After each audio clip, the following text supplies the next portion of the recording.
வெளிச்சம் டிவியுடன் இணைந்திருக்க பெல் ஐகானை பிரஸ் பண்ணுங்க. சிதம்பரம் தொகுதி, அந்த தொகுதிக்கு உட்பட்ட அரியலூர் மற்ற பகுதிகளிலே உள்ள பொன்பரப்பி என்ற இடத்தில் அந்த கிராமத்தில் இருக்கக்கூடிய தேர்தல் வாக்களிப்பு நடந்து கொண்டிருக்கிற நேரத்திலேயே நிறைய அளவிற்கு தலித் மக்கள் வாக்களிக்க கூடாது என்பதற்காக திட்டமிட்ட ஒரு வன்முறையை கட்டவிழ்த்து விட்டிருக்கிறார்கள்.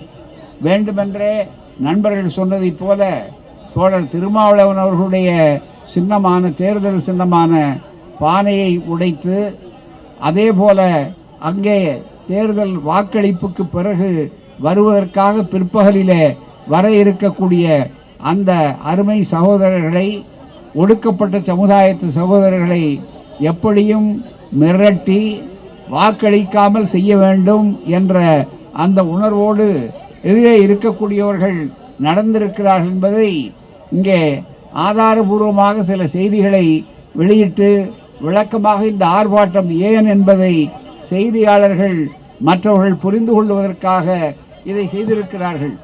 ஒரே ஒரு செய்தி என்ன நடந்தது என்பதை மற்றவர்கள், குறிப்பாக இங்கே வந்திருக்கிறவர்கள் மட்டுமல்ல, தொலைக்காட்சிகள் செய்தி ஊடகங்கள் வாயிலாக வெளியிலே தெரிந்து கொள்ள வேண்டியவர்களும் புரிந்து கொள்ள வேண்டிய ஒரு செய்தி. அல்லது அமாண்டமாக ஒரு கட்சியினர் மீது பழி போட வேண்டும் என்பதும் இந்த அணியினுடைய நோக்கம் அல்ல.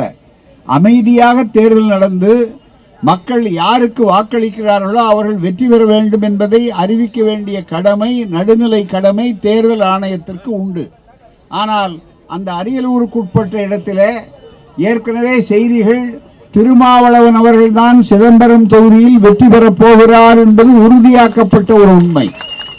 அதை எப்படியும் மாற்றி காட்ட வேண்டும் என்ற அந்த வெறித்தனத்தினுடைய விளைவாக என்ன நடந்தது என்பதை சொல்லுகிற போது, பொன்படைப்பியிலே வயது முதிர்ந்தவர்களையும் வண்டிகளில் கொண்டு வந்து வாக்களிக்க வைத்தனர். இதனை பொறுத்து கொள்ள இயலாத ஜாதி மத வெறியர்கள், எது இரண்டு தமிழ்நாட்டையும் இந்திய நாட்டையும் ஒலுக்கிக் கொண்டிருக்கிறதோ அந்த மதவெறியர்கள், இந்து முன்னணியினர், RSS காரர்கள், அதே போல ஜாதி வெறியினர், போட்டியிட்ட பாமக மற்ற போன்ற கட்சிகள் என்பதை வருத்தத்தோடும் வேதனையோடும் சமூக நீதிக்காக தொடங்கப்பட்ட ஒரு இயக்கம் இன்றைக்கு இவ்வளவு கீழிறக்கத்துக்கு செல்லலாமா என்பதுதான் எங்களை போன்றவர்களுடைய வேதனையும் வெட்கமும். அந்த நிலையிலே கொண்டு வந்து வைத்தனர். இதனை பொறுத்து கொள்ள முடியாத வெறியர்கள் வாக்குச்சாவடிக்கு வந்த தலித் மக்களை, குறிப்பாக பெண்களை மிகவும் இழிவாக பேசி, தாய்மார்கள், பெண்கள், நாம் பெண்களோடு பிறந்திருக்கிறோம், தாய் வயிற்றில் பிறந்திருக்கிறோம், அந்த பெண்களை, தாய்மார்களை எல்லாம் கொச்சையாக இழிவான வார்த்தைகளிலே அவர்கள் வர்ணித்து காவல்துறையின் முன்னிலையிலேயே அச்சுறுத்தி உள்ளனர். இதுதான் வெட்கக்கேடு. எந்த காவல்துறை இதிலே மிகப்பெரிய அளவிற்கு அவர்களை வரவழைத்தோம், இவர்களை வரவழைத்தோம் என்று சொல்லும்போது முன்னாலேயே அடையாளம் காணுகிறார்கள். எது எது தகராறுகள், கலவரங்கள் நடக்கக்கூடிய இடங்கள் என்று. அப்படிப்பட்ட ஒரு சூழ்நிலையிலே அந்த பொன்பரப்பியை பொறுத்தவரையில் ஏற்கனவே ஒரு சம்பவம் நடந்தது. நந்தினி என்ற ஒரு பெண் சமுதாயத்திலே அங்கு தகராறு நடந்து கொலை உண்டு. அதில் ஈடுபட்டவர்கள் பாஜக, இந்து முன்னணியை சார்ந்த நபர். அதற்கு மிகப்பெரிய அளவிற்கு நடவடிக்கை எடுக்க வேண்டும் என்பதற்காக திராவிடர் கழகத்தினுடைய தலைமையிலே இதே போல அனைத்து கட்சியும் அங்கே செந்துறையிலேயே நாங்கள் நிகழ்ச்சி நடத்தினாலும் கூட எந்த நடவடிக்கையும் கிடையாது. காவல்துறை நடுநிலையோடு நடந்து கொள்ளவில்லை அந்த இடத்தை பொறுத்தவரையில். அதே போல இங்கும் அவர்கள் நடந்து கொண்டிருக்கக்கூடிய அளவிற்கு அங்கே வாக்குச்சாவடியின் முன்னாலே பானைகளை போட்டு உடைத்து பதட்டத்தை உருவாக்கினார்கள். அதையும் மீறி தலித் மக்கள் வாக்களித்துக் கொண்டிருக்கிறார்கள், தடுக்க முடியவில்லை. இதனால் ஆத்திரப்பட்ட ஜாதி மதவெறி கும்பல் அக்கம் பக்கம் உள்ள ஊர்களிலிருந்து ஆட்களை திரட்டி 200க்கும் மேற்பட்டவர்கள் உருட்டுக்கட்டைகள், உருட்டு கம்பிகள் போன்ற ஆயுதங்களுடன் அப்பாவி தலித் மக்களின் குடியிருப்புகளுக்குள்ளே சென்று கொலைவெறி ஆட்டம் போட்டுள்ளனர். பெண்கள், முதியவர்கள், குழந்தைகள் உட்பட கண்ணில் பட்ட அனைவரையும் கண்மூடித்தனமாக தாக்கியுள்ளனர். வீட்டு கூரைகளிலே வேயப்பட்ட ஓடுகள், தொலைக்காட்சிகளில் அந்த காட்சி வருகிறது. எவ்வளவு உள்ளத்தை உருக்குவதாக வேதனைப்படக்கூடியதாக ஏழை எளிய மக்கள், அந்த மக்கள் அன்றாடம் உழைத்து வாழ வேண்டிய மக்கள், அந்த மக்கள் அந்த வீடுகளிலே இருப்பது இவர்களுக்கு பொறுக்கவில்லை. எந்த குற்றமும் செய்யாத ஜனநாயக கடமை ஆற்றினார்கள். இந்த கடமை என்பது எல்லோருக்கும் இருக்கிற வாக்குரிமை. தோழர் பாலகிருஷ்ணன் அவர்கள் சொன்னதை போல அப்படிப்பட்ட இந்த வாக்குரிமையை அவர்கள் பயன்படுத்தியதுதான் குற்றமா? தயவு செய்து எண்ணி பார்க்க வேண்டும். அதுபோல தட்டுமுட்டு சாமான்கள், இருசக்கர வண்டிகள் போன்றவற்றை காட்டுமிராண்டித்தனமாக அடுத்து நொறுக்கி உள்ளார்கள். வண்டிகள் சிலவற்றில் தீ வைத்தும் கொளுத்தி உள்ளனர். பானை சின்னத்திற்கு ஓட்டு போட்டாயா என்று கேட்டு ஒருவரின் விரலை ஒடித்துள்ளார்கள். விரல் எலும்பு முறிந்து சதை கிழித்து கொண்டு வெளியே துருத்து கொண்டுள்ளது. இந்த தாக்குதலில் 50 பேர் காயமடைந்துள்ளனர். படுகாயமடைந்தவர்கள் தஞ்சாவூர் பொது மருத்துவமனையிலும் மற்ற ஜெயங்கொண்டம் பொது மருத்துவமனையிலும் அனுமதிக்கப்பட்டு சிகிச்சை பெற்று வருகிறார்கள். எவ்வளவு பெரிய கொடுமை! தமிழ்நாட்டிலே பெரியார் மண்ணிலே இந்த ஜாதி வெறித்தனத்துக்கும் மதவெறித்தனத்துக்கும் இடம் கொடுக்கலாமா?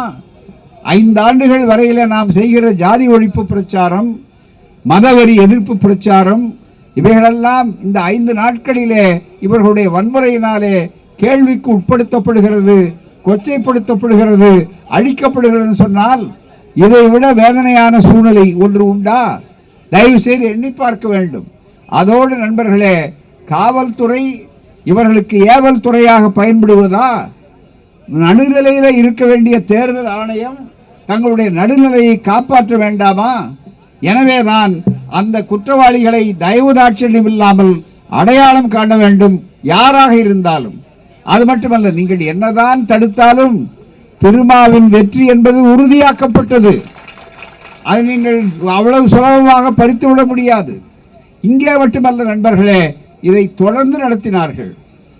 தோழர் திருமா அவர்களை ஆதரித்து பேசுவதற்காக, தேர்தல் பிரச்சாரம் செய்வதற்காக பொதுக்கூட்டத்தை ஏற்பாடு செய்து ஜெயங்கொண்டத்திற்கு திராவிடர் கழக தோழர்கள் எங்களை அழைத்திருக்கிறார்கள். நாங்கள் சென்ற போது அங்கே சமூக வலைத்தளங்களிலே எச்சரிக்கை, இங்கே வந்து அவரை ஆதரித்து பேசிவிட்டு நீ திரும்புவாயா உயிரோடு என்று கேட்டார்கள். உயிரோடு தான் திரும்பி இருக்கிறோம், நீங்கள் புரிந்து கொள்ளுங்கள். பேசிவிட்டுத்தான் திரும்பி இருக்கிறோம். எங்கள் உயிர் எங்களுக்கு வெல்லம் அல்ல, ஆனால் அதே நேரத்தில் மற்றவர்கள் உயிருக்கும் உத்தரவாதம் அல்ல. அதை நினைத்து பார்க்க வேண்டும், அதைத்தான் எண்ணி பார்க்க வேண்டும். வன்முறை என்பது இருக்கிறதே, அது இருபக்கம் உள்ள ஒரு கூரான கத்தி. அதை யாரும் பயன்படுத்தக்கூடாது. பொன்பரப்பி வன்முறை பரப்பியாவதா? நல்ல பெயர் பொன்பரப்பி, அது வன்முறை பரப்பியாவதா? அதுவும் நம்முடைய சகோதரர்களுக்குள்ளே. ஒரு காலத்தில் இதே தலைவர் நாங்கள் எல்லாம் அழைப்பதற்கு முன்னாலேயே சகோதரர் அவர்களை அழைத்து எவ்வளவு பெரிய நாடகம் போட்டார், நீங்கள் பார்த்திருக்கலாம். ஆனால் இந்த நாடகத்தினுடைய அரிதாரம் கலைந்து விட்டதா? தயவு செய்து வன்முறை கட்சி என்று நீங்கள் யாரை சொல்லுகிறீர்கள்? பொதுவானவர்கள். மறைந்த ஜெயலலிதா அவரிடத்திலே ஏகப்பட்ட கருத்து வேறுபாடுகள் இந்த அணியினருக்கு உண்டு. ஆனால் அவர் ஒரு மாபெரும் உண்மையை சட்டமன்றத்திலே சொன்னார். மரக்காணம் நிகழ்ச்சி வந்த நேரத்தில் ஒரு வன்முறை கட்சி இந்த நாட்டிலே இருக்கிறது என்றால் அது அதுதான் என்று அந்த ஜாதி வெறி கட்சியை சுட்டி காட்டினாரா இல்லையா? அதை வெட்கத்தோடு அம்மா ஆட்சி அம்மா ஆட்சி என்று சொல்லக்கூடியவர்கள் வெட்கம் இல்லாமல் அவர்களோடு கூட்டு சேர்ந்து இன்றைக்கு RSS அதே போல இந்து முன்னணி அந்த பகுதியிலே சேர்ந்து வாலாட்டலாம் என்று சொன்னால், நண்பர்களே, இது தேர்தலோடு முடிந்துவிட வேண்டும் என்று நினைக்கிறீர்களா? அல்லது கலவரம் நடத்தி எப்படியாவது தேர்தல் வேறு இடத்திலே தள்ளி வைக்கப்பட வேண்டும், அவர் வெற்றி அறிவிக்கப்படக்கூடாது என்பதற்கான சூழ்ச்சியா? தயவு செய்து நினைத்து பார்க்க வேண்டும். எனவேதான் நண்பர்களே, இப்போது இது ஒரு நோயின் அடையாளம். பொன்பரப்பி என்ற ஒரே ஒரு சம்பவத்தோடு இது நிறுத்திவிடக் கூடாது, நிற்காது. நாம் அடிப்படையில் நோய் நாடி நோய் முதல் நாட வேண்டும், உள்ளே போக வேண்டும். தமிழ்நாட்டிலே பெரியார் மண்ணிலே சாதி வெறிக்கு இடமில்லை, மதவெறிக்கு இடமில்லை.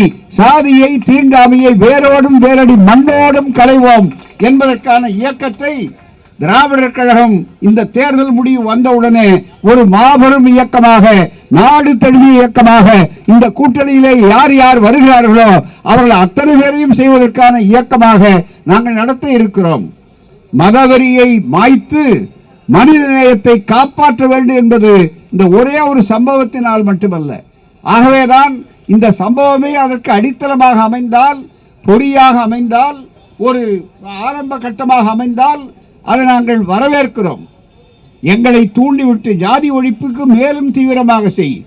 பெரியார், அம்பேத்கர் எந்த லட்சியங்களை சொன்னார்களோ அந்த லட்சியத்தை நடைமுறைப்படுத்துவதற்காக இந்த பணி தயார், இந்த படை தயார் என்று சொல்லக்கூடிய அளவிற்கு தீவிரமாக இறங்கி செய்ய வேண்டிய பணிகள் நம்மிடத்தில் இருக்கிறது. அதை எண்ணி பார்க்க வேண்டும். அது மட்டுமல்ல நண்பர்களே, இன்னொரு மிக முக்கியமான கோரிக்கை, இந்த காலிகள், கூலிகள், வன்முறையாளர்கள் இவர்கள் மீது நடவடிக்கை எடுக்க வேண்டும் என்று சொன்னது மட்டும் போதாது நண்பர்களே. அதைவிட நடவடிக்கை எடுக்கிறார்களோ இல்லையோ, மறு தேர்தல் நடத்த வேண்டும். 300 பேருக்கு மேற்பட்டவர்கள் அங்கே பாதிக்கப்பட்டிருக்கிறார்கள். மற்ற இடங்களிலே எல்லாம் என்ன நடந்தது என்று சொன்னார்கள். ஒரு பொறுப்பானவர்கள் கட்சியிலே தமிழ்நாட்டில் நடக்காத ஒன்று இந்த பூத் கேப்சரிங் சொல்லக்கூடிய அளவிற்கு வாக்குப்பட்டிகளையே தூக்கி போடுங்கள், நம்மை தவிர யாரும் அங்கே இருக்க மாட்டார்கள் சொல்லுகிறார்கள் என்றால், இவர்கள் வன்முறைக்கு முத்திரை குத்தி அதை நியாயப்படுத்தி பகிரங்கப்படுத்துகிறார்கள் என்றுதானே அதற்கு பொருள். ஆகவேதான் நண்பர்களே, நீங்கள் சிந்திக்க வேண்டும். இங்கே முதல் முறையாக தேர்தல் ஆணையத்திற்கு அத்துணை கட்சி சார்பாக, ஜனநாயகத்தில் நம்பிக்கை உள்ள அத்தனை பேர் சார்பாக பொன்பரப்பிலும் மறுவாக்கு பதிவு நடைபெற வேண்டும். அதை தேர்தல் ஆணையம் உடனடியாக அறிவிக்க வேண்டும். எப்படி பாபிரெட்டிப்பட்டியிலே மற்ற இடங்களிலே எல்லாம் அறிவித்திருக்கிறார்களோ அதே போல அறிவிக்க வேண்டும் என்ற இந்த மாபெரும் அணி, இந்த மாபெரும் போராட்ட அணி வற்புறுத்துவது மட்டுமல்ல, ஜனநாயகத்தில் நம்பிக்கை இருக்கக்கூடிய அத்துணை பேரும் வற்புறுத்தக்கூடியதாக எடுத்துக்கொள்ள வேண்டும். எனவேதான் நண்பர்களே, வெறும் ஒரு பொன்பரப்பில் நினைக்காதீர்கள். இப்போது நாம் அமைதியாக இருந்துவிட்டால் நிச்சயமாக அவர்களுக்கு தெரியும், அவர்கள் வெற்றி பெறப் போவதில்லை என்று தெரியும். தோல்வி அடைந்த உடனே அவர்கள் இன்னும் இதைவிட வேகமாக, இதைவிட கோளாறாக நடக்கக்கூடும். எனவேதான் அந்த கலவரங்களை தடுப்பதற்கு காவல்துறையினுடைய அந்த கடமை, நடுநிலை கடமை மட்டும் போதாது. மக்கள் எழுச்சி, பேரெழுச்சியாக வர வேண்டும். மக்கள் பெருந்தர்களாக கூட வேண்டும். ஜாதியை ஒழிப்போம், சமத்துவத்தை காப்போம், மதவெறியை மாய்ப்போம், மனித நேயத்தை காப்போம் என்று சொல்லக்கூடிய உணர்வோடு ஒரு மாபெரும் இயக்கத்தை கட்ட பொன்பரப்பி உதவட்டும். இந்த உணர்ச்சி இன்றைக்கு தொடங்கப்பட்டிருக்கிற இந்த உணர்ச்சி இருக்கிறதே, இது ஒரு நீண்ட காலமாக நம்முடைய நாட்டை பிடித்துக் கொண்டிருக்கிற நோய்களிலே இந்த சாதி, தீண்டாமை, வெறித்தனம், அந்த பிடிப்பு, அதை வன்முறையின் மூலமாக, அச்சுறுத்தல் மூலமாக, ஆட்சியாளர்களுடைய தயவுக்காக நீங்கள் நடத்துகிறோம் என்று சொல்லுகிறவர்கள் அவர்களுக்கும் சேர்த்து சொல்லுகிறோம். காவல்துறை மற்றவர்கள் தேர்தல் கூட்டணி கட்சிகளிலேயே இருக்க வேண்டும். தேர்தல் ஆணையத்தோடு ஆட்சிக்கு கூட்டணி இருக்கக்கூடாது. அதுதான் நினைக்க வேண்டும். கட்சியோடு நிறுத்திக் கொள்ளுங்கள், அதுதான் மிக முக்கியம். அந்த அடிப்படையிலே இவர்கள் கடமையை செய்ய வேண்டும்.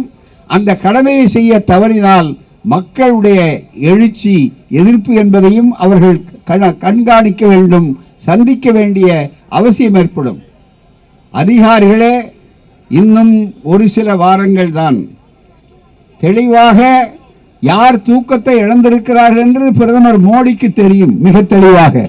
ஆகவேதான் தயாராக இருங்கள். உங்கள் நடுநிலையை நீங்கள் விட்டுவிடாதீர்கள்.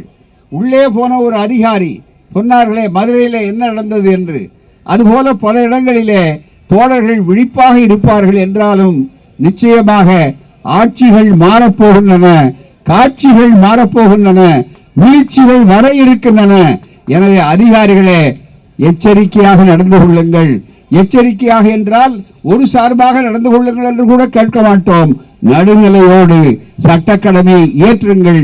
இல்லாவிட்டால் மக்கள் பெருந்திரள் உங்களை மன்னிக்காது, உங்கள் சரித்திரம் மன்னிக்காது, மறக்காது. நினைவிலே வைத்துக் கொண்டு இந்த பணி தொடர வேண்டும். இந்த கோரிக்கைகள் நிறைவேற்றப்பட வேண்டும்.